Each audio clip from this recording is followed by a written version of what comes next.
الحمد للہ رب العالمین وبہ نستعین وصلی اللہ وسلم علی سید الانبیاء والمرسلین وعلی آلہ واصحابہ اجمعین ومن تبعہم باحسان الی یوم الدین، اما بعد۔ آج ہم نے اللہ تعالیٰ کی توفیق، اس کے فضل و کرم سے 12ویں تراویح مکمل کی، اور سورۃ یونس کا جو کل کا بقیہ تھا اور سورۃ ہود کا ایک بڑا حصہ ہم نے سماع کیا الحمدللہ۔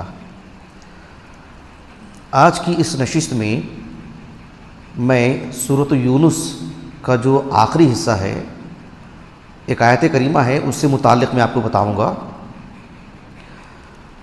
اللہ رب العالمین نے ارشاد فرمایا، فَإِن كُنْتَ فِي شَكٍّ مِّمَّا أَنزَلْنَا إِلَيْكَ فَاسْأَلِ الَّذِينَ يَقْرَؤُونَ الْكِتَابَ مِن قَبْلِكَ لَقَدْ جَاءَكَ الْحَقُّ مِن رَّبِّكَ فَلَا تَكُونَنَّ مِنَ الْمُمْتَرِينَ۔ ذرا اس آیت کریمہ کا نمبر دیکھ لیجیے، ذرا موبائل میں دیکھ کے بتائیے اس آیت کریمہ کا نمبر۔ یہ سورۃ یونس کے بالکل اواخر میں ہی آیت کریمہ، فَإِن كُنْتَ فِي شَكٍّ مِّمَّا أَنزَلْنَا إِلَيْكَ۔ سورۃ یونس ہم جانتے ہیں مکی سورت ہے، بلکہ بعض اہل علم نے یعنی مفسرین کا، اہل علم کا اجماع تک نقل کیا ہے کہ یہ سورت مکی سورت ہے۔ تاہم اس سورت کی کچھ آیات کو سامنے رکھ کر، اس کے موضوع کو سامنے رکھ کر کہا کہ یہ مدنی آیات ہیں۔ ان میں وہ آیت کریمہ بھی جو میں نے ابھی آپ کو پڑھ کر سنائی ہیں۔ اس سورت کا نام سورۃ یونس ہے۔ سورتوں کے جو نام ہیں وہ بھی توقیفی ہیں۔ ایک دلچسپ بات جو ابن عاشور سے مجھے پڑھنے کو ملی ہے، ابن عاشور کی جو تفسیر ہے نا التحریر والتنویر، اس میں انہوں نے کہا کہ یہ جو سورت ہے نا سورۃ یونس، اس کا آغاز کیسے ہوا؟ الف لام را تلک آیات الکتاب الحکیم۔ اس کے بعد کی جو سورت ہے سورۃ ہود، اس کا آغاز کیسے ہوا؟ الف لام را کتاب احکمت آیاتہ ثم فصلت من لدن حکیم خبیر۔ اس کے بعد سورۃ یوسف، اس کا آغاز کیسے ہوا؟ الف لام را تلک آیات الکتاب المبین۔ اس کے بعد سورۃ الرعد ہے، اس کے بعد سورۃ ابراہیم ہے۔ سورۃ ابراہیم کا آغاز کیسے ہوا؟ الف لام را کتاب انزلناہ الیک لتخرج الناس من الظلمات الی النور۔ یعنی سورۃ یونس، سورۃ یوسف، سورۃ ہود اور سورۃ ابراہیم، یہ چاروں صورتیں ایک کے بعد دیگر ہی ہیں، درمیان میں سورۃ الرعد ہے بس۔ سبوں کا آغاز الف لام را سے ہوا ہے۔ تو ابن عاشور نے کہا رحمہ اللہ، ان صورتوں کا جو نام ہے الف لام را الاول، الف لام را الثانی، الف لام را الثالث الرابع کہنے کے بجائے اس میں جو انبیاء کے قصے ہیں اس کو نمایاں کیا گیا کہ اس کو سورۃ یونس، اس کو سورۃ ہود، اس کو سورۃ یوسف، اس کو سورۃ ابراہیم۔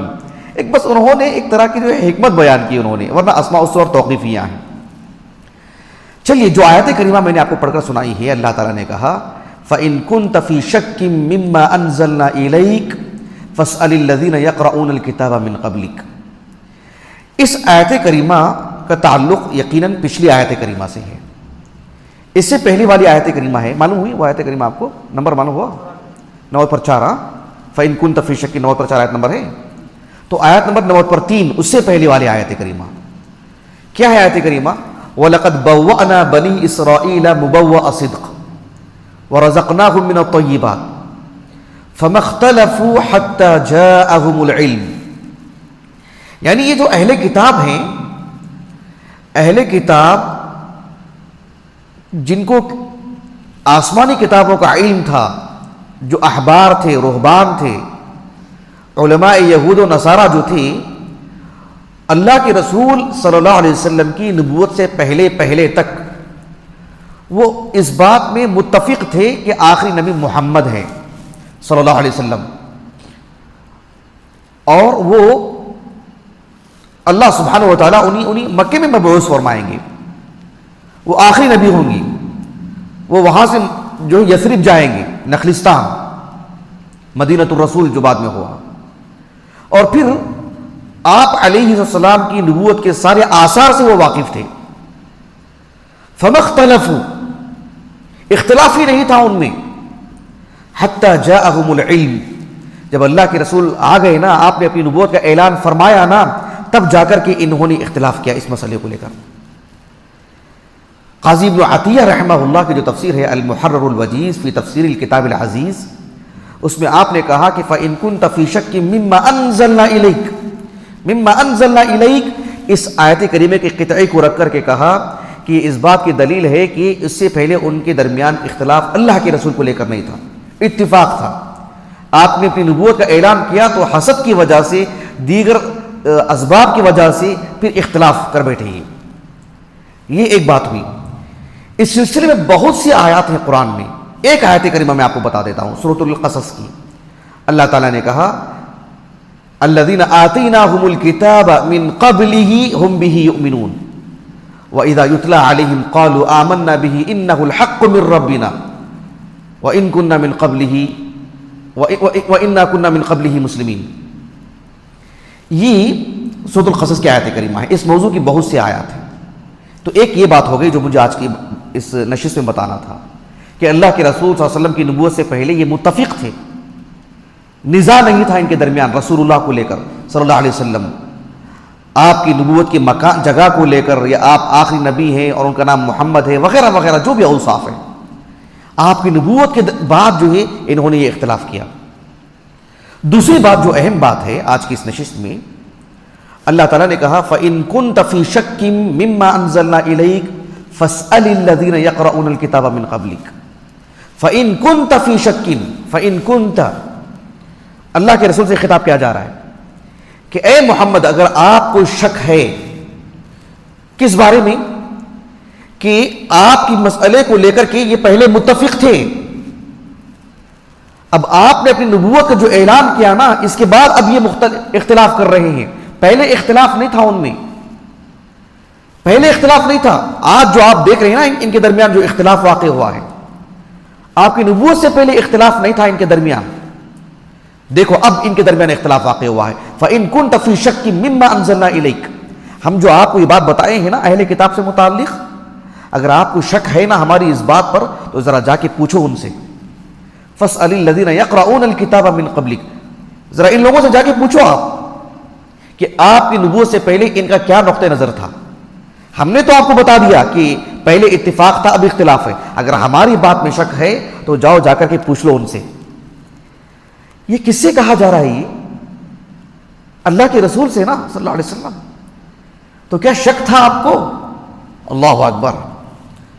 حافظ ابن القیم رحمہ اللہ کی ایک کتاب ہے احکام اہل الذمہ، مملکت اسلامیہ کے زیر نگین جو اہل کتاب ہوتے ہیں، جو جزیہ اور ٹیکس دے کر کے زندگی گزارتے ہیں، اس موضوع سے متعلق ہے یہ کتاب، وہ احکام اہل الذمہ۔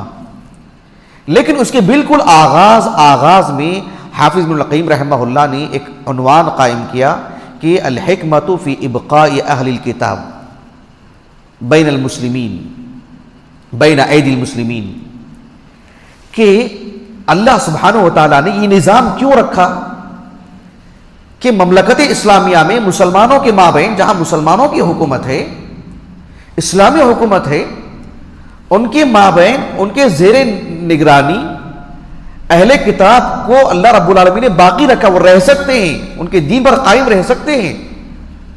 خیر اس کی شروط سب الگ ہے، میں بتانا کیا چاہ رہا ہوں کہ اللہ نے یہ کیوں نظام رکھے ہیں، یہ کیا حکمت کیا ہے اس میں، اس پر گفتگو کی ہے ابن القیم نے رحمہ اللہ۔ وہ میرے موضوع سے خارج ہے، میں آپ کو بتا رہا ہوں نکتہ۔ اس موضوع پر گفتگو کرتے کرتے ابن القیم نے کہا رحمہ اللہ کہ ایک شبہ کا ازالہ، کہا کہ شبہتن و جوابہا، ایک شبہ اور اس کا جواب، اور اس میں پھر یہ آیت کریمہ پیش کیا آپ نے۔ ابن القیم رحمہ اللہ جس دور کے ہیں، آپ اس دور کی تاریخ پڑھیں گے تو آپ کو معلوم ہوگا کہ نصارہ سے بہت ہی تقابل رہا ہے، بہت ہی سامنا رہا ہے، تحریر میں، تقریر میں، مناظروں میں۔ حافظ ابن تیمیہ رحمہ اللہ کے الجواب الصحیح اسی ضمن میں سامنے آئی۔ حافظ ابن القیم رحمہ اللہ کی کیا کہتے ہیں وہ، کیا ہے کتاب، سبحان اللہ، فی اجوبۃ الیہود الحیارہ فی اجوبۃ الیہود والنصارى، ہمارے پاس تو مجلد ہے وہ۔ ابن کثیر رحمہ اللہ بھی اسی دور کے ہیں، ان کی البدایہ والنہایہ ہو، خصوصاً تفسیر کو لے لیجئے، آپ نے کتنا کچھ لکھا ہے نصارہ سے متعلق، اہل کتاب سے متعلق، ان کی کتابوں سے متعلق، ان کتابوں کے نسخوں سے متعلق، کیونکہ اس دور کے مسائل رہے ہیں بہت زیادہ۔ تو حافظ ابن القیم رحمہ اللہ نے لکھا کہ قد اشکلت هذه الآیۃ علی کثیر من الناس، یہ آیت کریمہ قرآن کے ان آیات میں سے ہے جو اکثر لوگوں کے لیے ایک پیچیدگی کا مسئلہ بن گیا، اس کا صحیح فہم ان کو نہیں مل سکا۔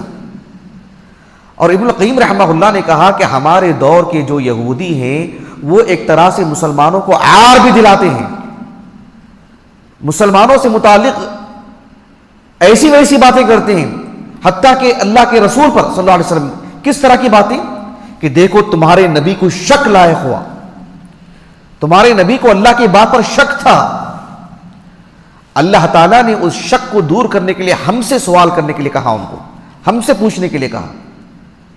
فَإِن كُنْتَ فِي شَكٍّ مِّمَّا أَنزَلْنَا إِلَيْكَ فَاسْأَلِ الَّذِينَ يَقْرَؤُونَ الْكِتَابَ مِن قَبْلِكَ۔ ابن القیم رحمہ اللہ نے کہا کہ انسان اور جانور میں جو فرق ہوتا ہے وہ اللہ سبحانہ و تعالیٰ نے جو کئی چیزیں جو رکھی ہیں فرق ہونے کی انسان اور جانور میں، اس میں ایک عقل بھی، حق اور باطل میں تمییز کی صلاحیت بھی، کہا کہ جو انسان اس صلاحیت سے محروم ہو کر کے جانوروں کی جماعت میں داخل ہوتے ہیں انہی کے لیے اس میں اشکال پیدا ہوتا ہے، دوسروں کے لیے نہیں، ایسا کہا ابن القیم نے رحمہ اللہ۔ کیوں؟ اس لیے کہ یہ آیت کریمہ تو اللہ کے رسول کی رسالت کی دلیل ہے۔ آپ علیہ الصلوۃ والسلام سے جو اللہ رب العالمین کہہ رہے ہیں فَإِن كُنْتَ فِي شَكٍّ مِّمَّا أَنزَلْنَا إِلَيْكَ، اگر آپ کو ہماری اس بات پر شک ہے کہ اہل کتاب آپ سے پہلے تو آپ کے معاملے کو لے کر متفق تھے، لیکن آپ کی نبوت کے بعد دیکھو اختلاف کر بیٹھے، پوچھو جا کے ان سے اگر آپ کو شک ہے تو۔ دراصل اس میں دو طرح کے جواب اہل علم دیے ہیں۔ ابن القیم رحمہ اللہ نے کہا کہ پہلی بات یہ ہے کہ جب ہم کوئی بات کہتے ہیں ایک شرطیہ، اگر ایسا کرو گے تو ایسا ہوگا، جیسے مثال کے طور پر ایک آدمی یہ کہتا ہے، ایک استاذ یہ کہتا ہے ایک طالب علم کو، طلبہ سے، کہ میں ایک سوال کرتا ہوں، جو صحیح جواب دیں گے ان کو ہم یہ انعام دیں گے۔ اس کا مطلب یہ ہوا کہ انعام دینا ضروری ہے، جواب آئے نہ آئے،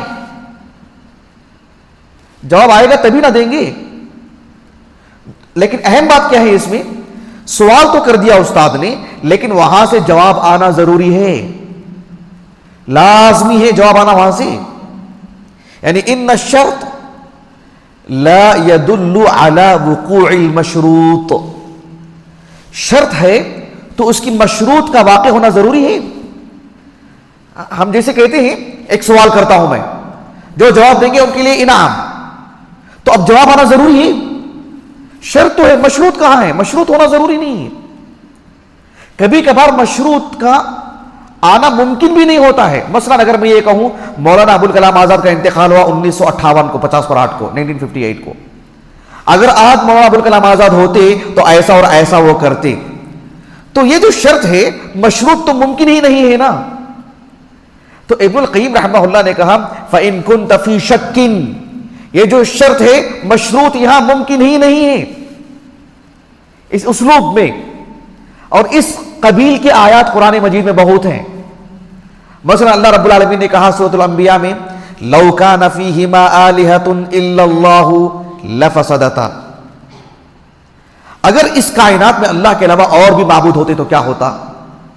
فساد ہو جاتا۔ فساد ہونا تو مشروط ہے، اگر اور ایک سے زائد معبود ہوتے تو۔ اب وہ مشروط واقع ہونا طے ہے کیا؟ ممکن ہی نہیں ہے۔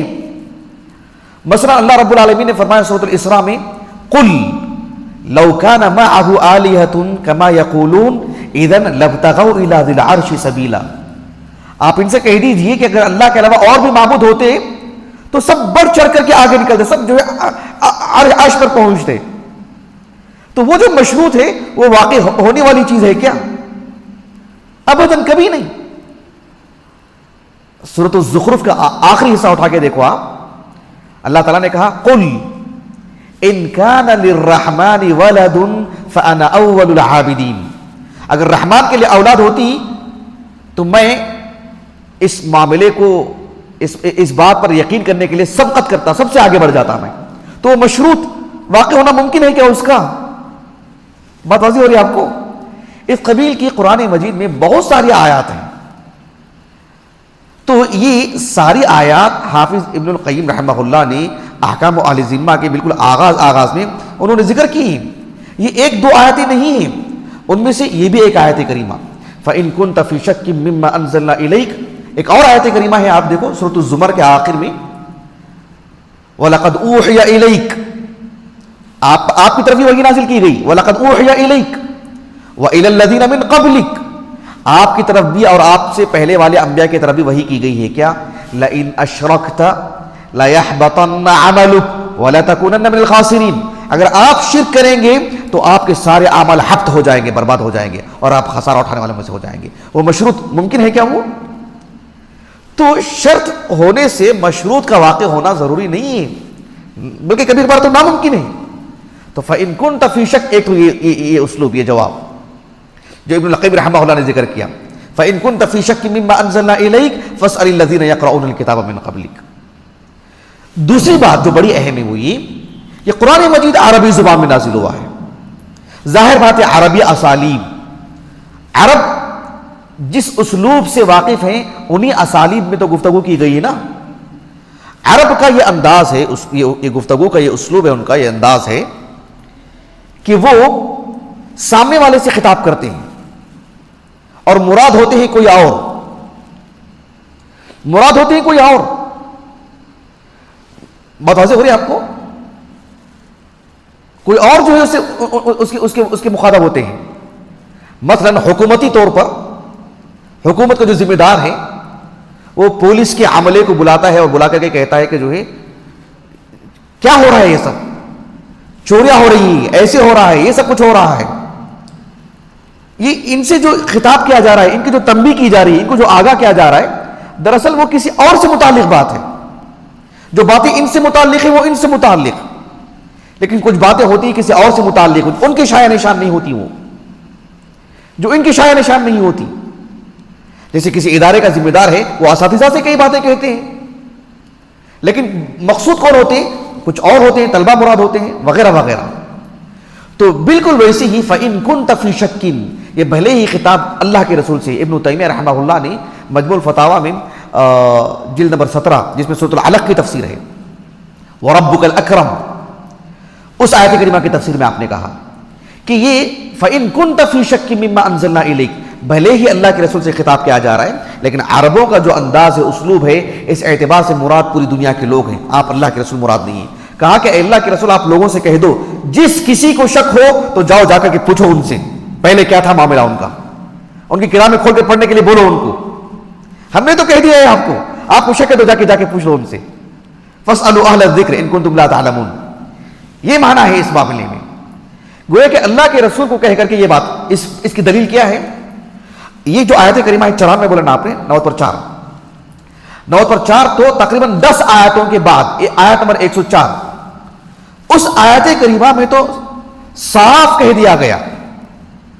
اللہ تعالیٰ نے کہا کہ قل یا ایھا الناس ان کنتم فی شک من دینی فلا اعبد الذین تعبدون من دون اللہ ولکن اعبد اللہ الذی یتوفاکم وامرت ان اکون من المؤمنین. اے اللہ کے رسول آپ کہہ دو، یعنی کیا مطلب؟ اللہ تعالیٰ نے اللہ کے رسول کے بارے میں صاف کر دیے ہمارے نبی کو شک نہیں ہے، ہمارے نبی کو شک نہیں. تو یہاں جو مراد ہے کون؟ پوری دنیا کے لوگ. فَإِن كُنْتَ فِي شَكٍّ مِّن دِينِي، کیوں خود اللہ تعالیٰ کہہ رہے ہیں کہ قُلْ يَا أَيُّهَا النَّاسِ إِن كُنْتُمْ فِي شَكٍّ مِّن دِينِي. آپ لوگوں کو پڑھ کر کے سنا دو، آپ بتا دو لوگوں کو کہ مجھے اللہ کے دین کے بارے میں رتی برابر بھی شک نہیں ہے. اگر آپ کو شک ہے تو یا ایھا الناس ان کنتم فی شک من دینی فلا اعبد الذین تعبدون من دون اللہ. اگر آپ کو میرے دین کے بارے میں شک ہے تو آپ صاف سن لیں کہ میں اللہ رب العالمین کی عبادت کرتا ہوں، میں اس کی عبادت نہیں کرتا ہوں جن کی تم عبادت کرتے ہو. تو شک مجھے نہیں ہے. تو چند آیتوں کے بعد ہی اس کی صفائی کر دی گئی ہے. تو یہ ابن القیم رحمہ اللہ نے اس سلسلے میں یہ گفتگو فرمائے ہیں. تو اس آیت کریمہ کا معنی مفہوم تھا. اللہ تعالیٰ سے دعا ہے کہ اللہ تعالیٰ ہمیں اللہ سبحانہ و تعالیٰ کی اس کتاب کو، اللہ کی شریعت کو جو ہے پوری گہرائی سے سمجھنے، پڑھنے، عمل کرنے کی، اور اللہ تعالیٰ کی دین کی نشر و اشاعت کی، دفاع کرنے کی اللہ ہمیں توفیق عطا فرمائے. سبحانک اللہم و بحمدک اشہد ان لا الہ الا انت استغفرک و اتوب الیک.